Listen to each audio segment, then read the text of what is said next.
India में अब नए पुल हमारे वतन भारत की शान नहीं, बल्कि किसी कॉन्ट्रैक्टर की वसूली का जरिया बन चुके हैं।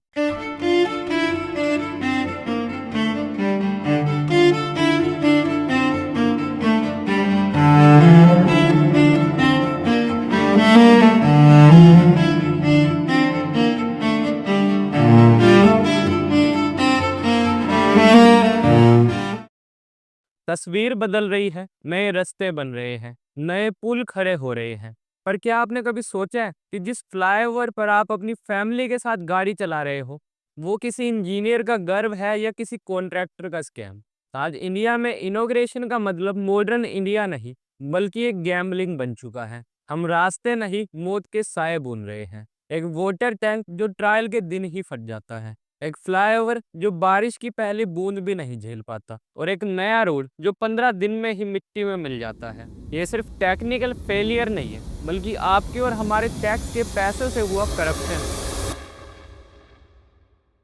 जय हिंद। मेरा नाम है अनुराग शर्मा और स्वागत है आपका एक नई वीडियो में। जब हम वर्ल्ड क्लास इंफ्रास्ट्रक्चर की बात करते हैं तो हमारा सिस्टम क्वालिटी नहीं, बल्कि एक सस्ता और चीप रास्ता ढूंढता है। लेकिन क्या ये सस्ता और चीप रास्ता ही तो कहीं हमारे देश की विकास का सबसे बड़ा दुश्मन तो नहीं बन गया? जब भी सरकार किसी कॉन्ट्रैक्टर को कोई कॉन्ट्रैक्ट देती है तो वो कोशिश करती है कि वो कॉन्ट्रैक्ट किसी ऐसे कॉन्ट्रैक्टर को दे जो कम से कम बजट में रोड या फ्लाईओवर बना सके। लेकिन इस कम बजट की दौर में कॉन्ट्रैक्टर कई बार इतना कम बजट पेश कर देते हैं कि उस पर अच्छे से काम पूरा कर पाना संभव नहीं होता, जिसके चलते वो किसी भी रोड या ब्रिज को बनाने में इतना घटिया मटेरियल यूज करते हैं कि उस रोड या ब्रिज का तो पता नहीं, लेकिन अपना मुनाफा जरूर बना लेते हैं। हालांकि ये जरूरी नहीं है कि हर बार कॉन्ट्रैक्टर कम बजट की वजह से ही करप्शन करते हैं, बल्कि करप्शन तो एक ऐसी चीज है जो हमारे सिस्टम की रगों में दौड़ता है, फिर चाहे गवर्नमेंट कोई भी हो। इसलिए इसमें भी कोई हैरानी की बात नहीं है कि बहुत बार ऐसे इंफ्रास्ट्रक्चर के प्रोजेक्ट्स में कॉन्ट्रैक्टर और मंत्री दोनों मिलकर घोटाला करते हैं।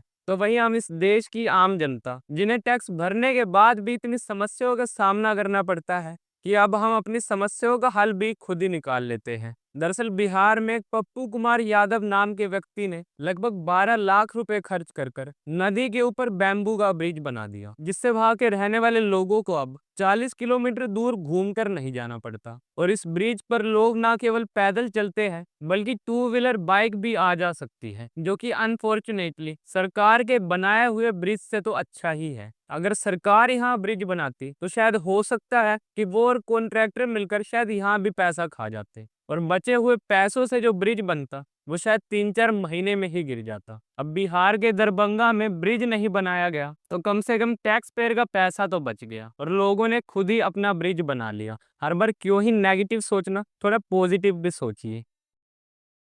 क्या आपको लगता है हर ब्रिज का डिजाइन अलग होता है? टेक्निकली देखा जाए तो होना भी चाहिए, लेकिन इंडिया में इंफ्रास्ट्रक्चर शायद कॉपी पेस्ट पर चल रहा है। हम कंप्यूटर पर डिजाइन तो वर्ल्ड क्लास बनाते हैं, लेकिन जमीन की असलियत को इग्नोर कर देते हैं। जब इंजीनियरिंग इनोवेशन की जगह टेम्पलेट बन जाए तो समझ लीजिए कि हादसा सिर्फ वक्त की बात है। किसी भी ब्रिज को बनाने से पहले उसकी डीपीआर यानी डिटेल प्रोजेक्ट रिपोर्ट तैयार की जाती है, ताकि उस प्रोजेक्ट की फिजिबिलिटी, रिस्क आइडेंटिफिकेशन और मैनेजमेंट के साथ साथ उस प्रोजेक्ट का पूरा ब्लूप्रिंट तैयार किया जा सके कि वहाँ की सोइल कैसी है, वेदर कैसा होगा, और पानी के भाव का पता लगाने जैसी और भी कई सारी चीजें जो एक मजबूत और स्टेबल ब्रिज बनाने के लिए काफी इम्पोर्टेंट है।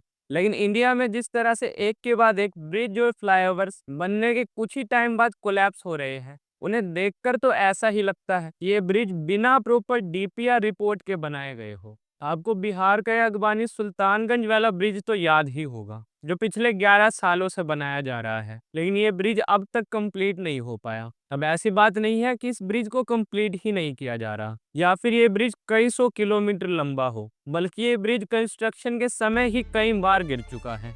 साल 2023 में आईआईटी रुड़की की रिपोर्ट ने इस ब्रिज को डिमोलिश करके नए ब्रिज को बनाने का सुझाव दिया था, क्योंकि इस ब्रिज के डिजाइन में कई सारे फॉल्ट थे। यानी इस ब्रिज को बनाने से पहले इसकी डीपीआर रिपोर्ट अच्छे से तैयार नहीं की गई थी। लेकिन असल में यहाँ फॉल्ट ब्रिज के डिजाइन या डीपीआर रिपोर्ट की नहीं है, बल्कि हमारे करप्ट सिस्टम की है, जिन्होंने इस 3 किलोमीटर के ब्रिज को बनाने में टैक्स पेयर के 11 सालों के टैक्स का पैसा खाया है। और बदले में जनता को क्या मिला? सिर्फ धोखा और इंतजार।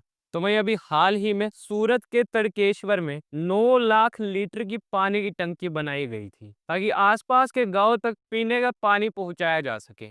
लेकिन इससे पहले वो टंकी एक भी घर तक पानी पहुंचा सकती, ये पानी की टंकी अपने ट्रायल के पहले दिन ही कोलैप्स हो गई, जब उसमें पहली बार पानी भरा गया था। अब आप इसे करप्शन नहीं तो और क्या ही कहेंगे। लेकिन ये बात सिर्फ यहीं खत्म नहीं हो जाती, बल्कि असल प्रॉब्लम तो तब शुरू होती है जब इस करप्शन की होड़ में आम नागरिकों की जान खतरे में आ जाए। 14 फरवरी को मुंबई मेट्रो लाइन प्रोजेक्ट के दौरान एक बहुत ही दुखद हादसा हुआ, जिसमें कंस्ट्रक्शन के दौरान एक कंक्रीट वॉल स्लैब सीधा नीचे गिर गया, जिसमें एक बेचारे रिक्शा वाले की तो मौके पर ही मौत हो गई और 3 लोग गंभीर रूप से जख्मी हुए। अब इसे हम करप्शन का नाम तो नहीं दे सकते, लेकिन साइट पर काम करने वाले वर्कर्स की एक बहुत बड़ी लापरवाही जरूर थी, जिसकी वजह से एक मासूम रिक्शा वाले की जान चली गई। और ये इस तरह की लापरवाही को की पहला केस नहीं है, बल्कि पिछले बीते कुछ दिनों में आपने एक के बाद एक ऐसे कई केसेस देखे होंगे, जिसमें हमारे सिस्टम की लापरवाही की वजह से और भी कई मासूम लोगों को अपनी जान गंवानी पड़ी।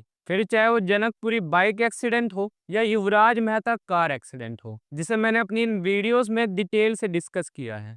आपको एक बार मेरी ये वीडियोस भी जरूर देखनी चाहिए। मगर इस पर आप क्या सोचते हैं, हमें कमेंट सेक्शन में लिखकर जरूर बताएं, ताकि हम आपका भी पॉइंट ऑफ व्यू जान सकें। टिल देन गुड बाय, जय हिंद, वंदे मातरम।